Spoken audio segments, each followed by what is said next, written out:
1984 parte 1 capítulo 3. Winston estaba soñando con su madre. Él debía de tener unos 10 u 11 años cuando su madre murió. Era una mujer alta, estatuaria y más bien silenciosa, de movimientos pausados y magnífico cabello rubio. A su padre lo recordaba, más vagamente, como un hombre moreno y delgado, vestido siempre con impecables trajes oscuros. Winston recordaba sobre todo las suelas extremadamente finas de los zapatos de su padre, y usaba gafas. Seguramente, tanto el padre como la madre debieron de haber caído en una de las primeras grandes purgas de los años 50. En aquel momento en el sueño, su madre estaba sentada en un sitio profundo junto a él y con su niña en brazos. De esta hermana solo recordaba Winston que era una chiquilla débil e insignificante, siempre callada y con ojos grandes que se fijaban en todo. Se hallaban las dos en algún sitio subterráneo, por ejemplo, el fondo de un pozo o en una cueva muy honda, pero era un lugar que, estando ya muy por debajo de él, se iba hundiendo sin cesar. Sí, era la cámara de un barco que se hundía y la madre y la hermana lo miraban a él desde la tenebrosidad de las aguas que invadían el buque. Aún había aire en la cámara. Su madre y su hermanita podían verlo todavía y él a ellas, pero no dejaban de irse hundiendo ni un solo instante, de ir cayendo en las aguas, de un verde muy oscuro, que de un momento a otro las ocultarían para siempre. Winston, en cambio, se encontraba al aire libre y a plena luz mientras a ellas se las iba tragando la muerte, y ellas se hundían porque él estaba allí arriba. Winston lo sabía y también ellas lo sabían y él descubría en las caras de ellas este conocimiento.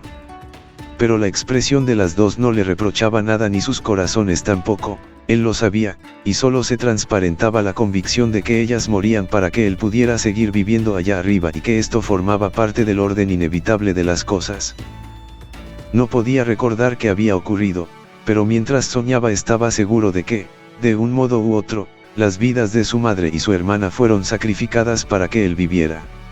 Era uno de esos ensueños que, a pesar de utilizar toda la escenografía onírica habitual, son una continuación de nuestra vida intelectual y en los que nos damos cuenta de hechos e ideas que siguen teniendo un valor después del despertar.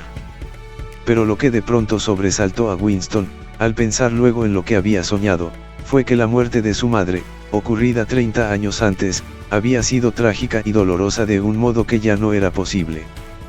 Pensó que la tragedia pertenecía a los tiempos antiguos y que solo podía concebirse en una época en que había aún intimidad, vida privada, amor y amistad, y en que los miembros de una familia permanecían juntos sin necesidad de tener una razón especial para ello.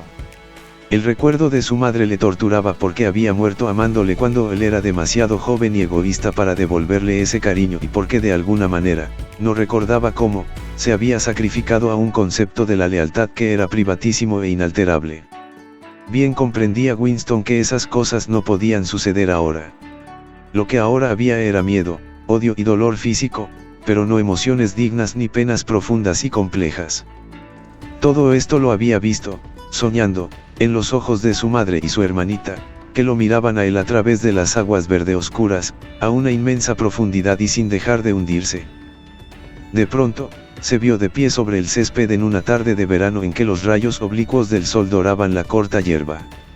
El paisaje que se le aparecía ahora se le presentaba con tanta frecuencia en sueños que nunca estaba completamente seguro de si lo había visto alguna vez en la vida real. Cuando estaba despierto, lo llamaba el país dorado. Lo cubrían pastos mordidos por los conejos con un sendero que serpenteaba por él y, aquí y allá, unas pequeñísimas elevaciones del terreno. Al fondo, se velan unos olmos que se balanceaban suavemente con la brisa y sus follajes parecían cabelleras de mujer. Cerca, aunque fuera de la vista, corría un claro arroyuelo de lento fluir. La muchacha morena venía hacia él por aquel campo. Con un solo movimiento se despojó de sus ropas y las arrojó despectivamente a un lado. Su cuerpo era blanco y suave, pero no despertaba deseo en Winston, que se limitaba a contemplarlo. Lo que le llenaba de entusiasmo en aquel momento era el gesto con que la joven se había librado de sus ropas. Con la gracia y el descuido de aquel gesto, parecía estar aniquilando toda su cultura, todo un sistema de pensamiento, como si el gran hermano, el partido y la policía del pensamiento pudieran ser barridos y enviados a la nada con un simple movimiento del brazo. También aquel gesto pertenecía a los tiempos antiguos. Winston se despertó con la palabra Shakespeare en los labios. La telepantalla emitía en aquel instante un prolongado silbido que partía el tímpano y que continuaba en la misma nota 30 segundos. Eran las 07:15, la hora de levantarse para los oficinistas. Winston se echó abajo de la cama desnudo porque los miembros del partido exterior recibían solo 3.000 cupones para vestimenta durante el año y un pijama necesitaba 600 cupones, y se puso un sucio singlet y unos shorts que estaban sobre una silla. Dentro de 3 minutos empezarían las sacudidas físicas. Inmediatamente le entró el ataque de tos habitual en cuanto se despertaba. Vació tanto sus pulmones que, para volver a respirar, tuvo que tenderse de espaldas abriendo y cerrando la boca repetidas veces y en rápida sucesión. Con el esfuerzo de la tos se le hinchaban las venas y sus varices le habían empezado a escocer. Grupo de 30 a 40. Ladró una penetrante voz de mujer. Grupo de 30 a 40. Ocupad vuestros sitios, por favor. Winston se colocó de un salto a la vista de la telepantalla, en la cual había aparecido ya la imagen de una mujer más bien joven, musculoso y de facciones duras, vestida con una túnica y calzando sandalias de gimnasia. Doblad y extendid los brazos. Gritó. Contad a la vez que yo. 1, 2, 3, 4. 1, 2, 3, 4. Vamos, camaradas, un poco de vida en lo que hacéis. 1, 2, 3, 4. 1, 2, 3, 4. La intensa molestia de su ataque de tos no había logrado desvanecer en Winston la impresión que le había dejado el ensueño y los movimientos rítmicos de la gimnasia contribuían a conservarle aquel recuerdo. Mientras doblaba y desplegaba mecánicamente los brazos, sin perder ni por un instante la expresión de contento que se consideraba apropiada durante las sacudidas físicas, se esforzaba por resucitar el confuso periodo de su primera infancia. Pero le resultaba extraordinariamente difícil. Más allá de los años 50 y tantos, final de la década, todo se desvanecía. Sin datos externos de ninguna clase a que referirse era imposible reconstruir ni siquiera el esquema de la propia vida. Se recordaban los acontecimientos de enormes proporciones, que muy bien podían no haber acaecido, se recordaban también detalles sueltos de hechos sucedidos en la infancia, de cada uno, pero sin poder captar la atmósfera. Y había extensos periodos en blanco donde no se podía colocar absolutamente nada. Entonces todo había sido diferente. Incluso los nombres de los países y sus formas en el mapa. La franja aérea número 1, por ejemplo, no se llamaba así en aquellos días, la llamaban Inglaterra o Bretaña, aunque Londres, Winston estaba casi seguro de ello, se había llamado siempre Londres. No podía recordar claramente una época en que su país no hubiera estado en guerra, pero era evidente que había un intervalo de paz bastante largo durante su infancia porque uno de sus primeros recuerdos era el de un ataque aéreo que parecía haber cogido a todos por sorpresa. Quizá fue cuando la bomba atómica cayó en Colchester. No se acordaba del ataque propiamente dicho, pero sí de la mano de su padre que le tenía cogida la suya mientras descendían precipitadamente por algún lugar subterráneo muy profundo, dando vueltas por una escalera de caracol que finalmente le había cansado tanto las piernas que empezó a sollozar y su padre tuvo que dejarle descansar un poco. Su madre, lenta y pensativa como siempre, los seguía a bastante distancia. La madre llevaba a la hermanita de Winston, o quizá solo llevase un lío de mantas. Winston no estaba seguro de que su hermanita hubiera nacido por entonces. Por último, desembocaron a un sitio ruidoso y atestado de gente, una estación de metro. Muchas personas se hallaban sentadas en el suelo de piedra y otras, arracimadas, se habían instalado en diversos objetos que llevaban. Winston y sus padres encontraron un sitio libre en el suelo y junto a ellos un viejo y una vieja se apretaban el uno contra el otro. El anciano vestía un buen traje oscuro y una boina de paño negro bajo la cual le asomaba abundante cabello muy blanco. Tenía la cara enrojecida, los ojos, azules y lacrimosos. Olía a ginebra. Esta parecía salírsele por los poros en vez del sudor y podría haberse pensado que las lágrimas que le brotaban de los ojos eran ginebra pura. Sin embargo, a pesar de su borrachera, sufría de algún dolor auténtico e insoportable. De un modo infantil, Winston comprendió que algo terrible, más allá del perdón y que jamás podría tener remedio, acababa de ocurrirle al viejo. También creía saber de qué se trataba. Alguien a quien el anciano amaba, quizás alguna nietecita, había muerto en el bombardeo. Cada pocos minutos, repetía el viejo. No debíamos habernos fiado de ellos. ¿Verdad que te lo dije, abuelita? Nos ha pasado esto por fiarnos de ellos. Siempre lo he dicho. Nunca debimos confiar en esos canallas. Lo que Winston no podía recordar es a quién se refería el viejo y quiénes eran esos de los que no había que fiarse. Desde entonces, la guerra había sido continua, aunque hablando con exactitud no se trataba siempre de la misma guerra. Durante algunos meses de su infancia había habido una confusa lucha callejera en el mismo Londres y él recordaba con toda claridad algunas escenas. Pero hubiera sido imposible reconstruir la historia de aquel periodo ni saber quién luchaba contra quién en un momento dado, pues no quedaba ningún documento ni pruebas de ninguna clase que permitieran pensar que la disposición de las fuerzas en lucha hubiera sido en algún momento distinta a la actual.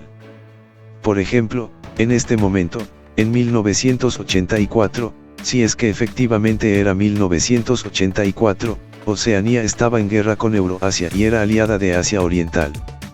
En ningún discurso público ni conversación privada se admitía que estas tres potencias se hubieran hallado alguna vez en distinta posición cada una respecto a las otras. Winston sabía muy bien que, hacía solo 4 años, Oceanía había estado en guerra contra Asia Oriental, y aliada con Euroasia. Pero aquello era solo un conocimiento furtivo que él tenía porque su memoria fallaba mucho, es decir, no estaba lo suficientemente controlada. Oficialmente, nunca se había producido un cambio en las alianzas. Oceanía estaba en guerra con Euroasia, por tanto, Oceanía siempre había luchado contra Euroasia. El enemigo circunstancial representaba siempre el absoluto mal, y de ahí resultaba que era totalmente imposible cualquier acuerdo pasado o futuro con él. Lo horrible, pensó por 10.000ª vez mientras se forzaba los hombros dolorosamente hacia atrás, con las manos en las caderas, giraban sus cuerpos por la cintura, ejercicio que se suponía conveniente para los músculos de la espalda. Lo horrible era que todo ello podía ser verdad. Si el partido podía alargar la mano hacia el pasado y decir que este o aquel acontecimiento nunca había ocurrido, esto resultaba mucho más horrible que la tortura y la muerte. El partido dijo que Oceanía nunca había sido aliada de Euroasia. Él, Winston Smith, sabía que Oceanía había estado aliada con Euroasia 4 años antes. Pero, ¿dónde constaba ese conocimiento? Solo en su propia conciencia, la cual, en todo caso, iba a ser aniquilada muy pronto. Y si todos los demás aceptaban la mentira que impuso el partido, si todos los testimonios decían lo mismo, entonces la mentira pasaba a la historia y se convertía en verdad. El que controla el pasado, decía el eslogan del partido, controla también el futuro. El que controla el presente, controla el pasado. Y, sin embargo, el pasado, alterable por su misma naturaleza, nunca había sido alterado. Todo lo que ahora era verdad, había sido verdad eternamente y lo seguiría siendo. Era muy sencillo. Lo único que se necesitaba era una interminable serie de victorias que cada persona debía lograr sobre su propia memoria. A esto le llamaban, control de la realidad. Pero en neolengua había una palabra especial para ello, doble pensar. Descansen. Ladró la instructora, cuya voz parecía ahora menos malhumorada. Winston dejó caer los brazos de sus costados y volvió a llenar de aire sus pulmones. Su mente se deslizó por el laberíntico mundo del doble pensar. Saber y no saber, hallarse consciente de lo que es realmente verdad mientras se dicen mentiras cuidadosamente elaboradas, sostener simultáneamente dos opiniones sabiendo que son contradictorias y creer sin embargo en ambas, emplear la lógica contra la lógica, repudiar la moralidad mientras se recurre a ella, creer que la democracia es imposible y que el partido es el guardián de la democracia, olvidar cuanto fuera necesario olvidar y, no obstante, recurrir a ello, volverlo a traer a la memoria. En cuanto se necesitara y luego olvidarlo de nuevo, y, sobre todo, aplicar el mismo proceso al procedimiento mismo. Esta era la más refinada sutileza del sistema, inducir conscientemente a la inconsciencia, y luego hacerse inconsciente para no reconocer que se había realizado un acto de autosugestión. Incluso comprender la palabra doble pensar implicaba el uso del doble pensar. La instructora había vuelto a llamarles la atención. Y ahora, a ver cuáles de vosotros pueden tocarse los dedos de los pies sin doblar las rodillas, gritó la mujer con gran entusiasmo. Por favor, camaradas. 1, 2. 1, 2. A Winston le fastidiaba indeciblemente este ejercicio que le hacía doler todo el cuerpo y a veces le causaba golpes de tos. Ya no disfrutaba con sus meditaciones. El pasado, pensó Winston, no solo había sido alterado, sino que estaba siendo destruido. Pues, ¿cómo iba usted a establecer el hecho más evidente si no existía más prueba que el recuerdo de su propia memoria? Trató de recordar en qué año había oído hablar por primera vez del Gran Hermano. Creía que debió de ser hacia el 60 y tantos, pero era imposible estar seguro. Por supuesto, en los libros de historia editados por el partido, el Gran Hermano figuraba como jefe y guardián de la revolución desde los primeros días de esta.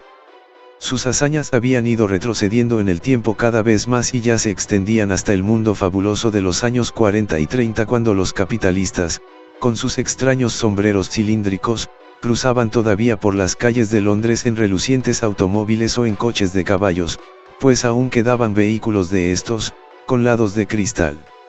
Desde luego, se ignoraba cuánto había de cierto en esta leyenda y cuánto de inventado. Winston no podía recordar ni siquiera en qué fecha había empezado el partido a existir. No creía haber oído la palabra INSOC antes de 1960. Pero era posible que en su forma viejo-lingüística, es decir, socialismo inglés, hubiera existido antes. Todo se había desvanecido en la niebla. Sin embargo, a veces era posible poner el dedo sobre una mentira concreta. Por ejemplo, no era verdad, como pretendían los libros de historia lanzados por el partido, que éste hubiera inventado los aeroplanos. Winston recordaba los aeroplanos desde su más temprana infancia. Pero tampoco podría probarlo. Nunca se podía probar nada. Solo una vez en su vida había tenido en sus manos la innegable prueba documental de la falsificación de un hecho histórico. Y en aquella ocasión, Smith. Chilló la voz de la telepantalla, 6 o 79 Smith W. Sí, tú. Inclínate más, por favor. Puedes hacerlo mejor, es que no te esfuerzas, más doblado, haz el favor. Ahora está mucho mejor, camarada. Descansad todos y fijaos en mí. Winston sudaba por todo su cuerpo, pero su cara permanecía completamente inescrutable. Nunca os manifestéis desanimados. Nunca os mostréis resentidos. Un leve pestañeo podría traicioneros. Por eso, Winston miraba impávido a la instructora mientras ésta levantaba los brazos por encima de la cabeza y, si no con gracia, si con notable precisión y eficacia, se dobló y se tocó los dedos de los pies sin doblar las rodillas. Ya habéis visto, camaradas, así es como quiero que lo hagáis. Miradme otra vez. Tengo 39 años y 4 hijos. Mirad, volvió a doblarse. Ya veis que mis rodillas no se han doblado. Todos vosotros podéis hacerlo si queréis, añadió mientras se ponía derecha. Cualquier persona de menos de 45 años es perfectamente capaz de tocarse así los dedos de los pies. No todos nosotros tenemos el privilegio de luchar en el frente, pero por lo menos podemos mantenernos en forma. Recordad a nuestros muchachos en el frente Malabar. Y a los marineros de las fortalezas flotantes. Pensad en las penalidades que han de soportar. Ahora, probad otra vez. Eso está mejor, camaradas, mucho mejor, añadió en tono estimulante dirigiéndose a Winston, el cual, con un violento esfuerzo, había logrado tocarse los dedos de los pies sin doblar las rodillas. Desde varios años atrás, no lo conseguía.